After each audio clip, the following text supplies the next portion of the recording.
د ملګرو ملتونو لوړ رتبه پلاوي له مرستیال والي سره وکتل. د هیواد په کچه د ملګرو ملتونو لوړ رتبه پلاوي کندهار ته سفر وکړ او د ولایت مقام له مرستیال والي الحاج مولوي حیات الله مبارک سره وکتل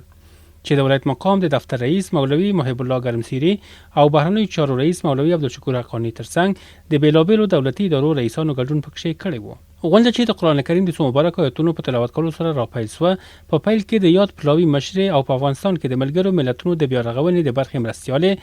سیلکا وون بروکاوزن وویل د هیواد بیلابیلو زونونو ته سفرونه پیل کړي ترڅو په زونونو کې له عامو خلکو او مسؤلینو سره له نږدې وګوري او له نږدې له دوی څخه د دوی غوښتنې، ستونزې او اړتیاوې واوري چې په خبره یې په همدې موخه یې کندهار ته سفر کړی ترڅو دلته هم د عامو خلکو او د بیلابیلو دولتي ادارو له مسؤلینو څخه اړتیاوې واورو او بیا یاد اړتیاوې د ملګرو ملتونو ادارې له لوري په راتلونکي درې کلن پلان کې شامل کړو. د کندهار د بهرنیو چارو رئیس مولوي عبدالشکور حقانی د ملګرو ملتونو ادارې له یاد راغلي پلاوي څخه وغوښتل ترڅو په کندهار کې د دهلې بند وړولو او شنه نري او لوړې بند جوړولو، ولسوالیو کې د روغتیايي کلینیکونو جوړولو، د سوداګرو د پیسو د لیږد، بزګرانو ته د اصلاح شوي تخمونو پوهنې بیا رغونې، د مامورینو ظرفیت لوړونې او یو شمېر نورو برخو کې پروژې تطبیق او د کندهار د ولس یا د اړینې اړتیاوې په خپل راتلونکي درې کلن پلان کې شامل کړي. ورپسې په کندهار کې د پوهنې، د کلیو د پراختیا، اقتصاد، ښاروالۍ، برېښنا، عدلیې، ښار جوړونې، د پیښو په وړاندې د مبارزې، د ارغنداب رود فرعي حوزې او یو شمېر نورو سکتورونو په برخه کې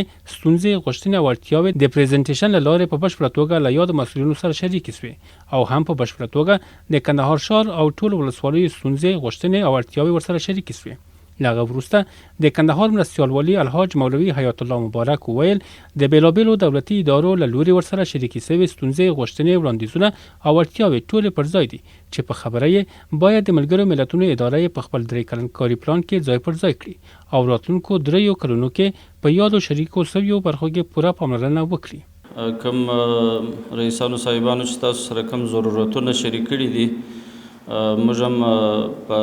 د هغو د تایید باوجود غوښتنه لرو چې دې برخو ته توجه وشي،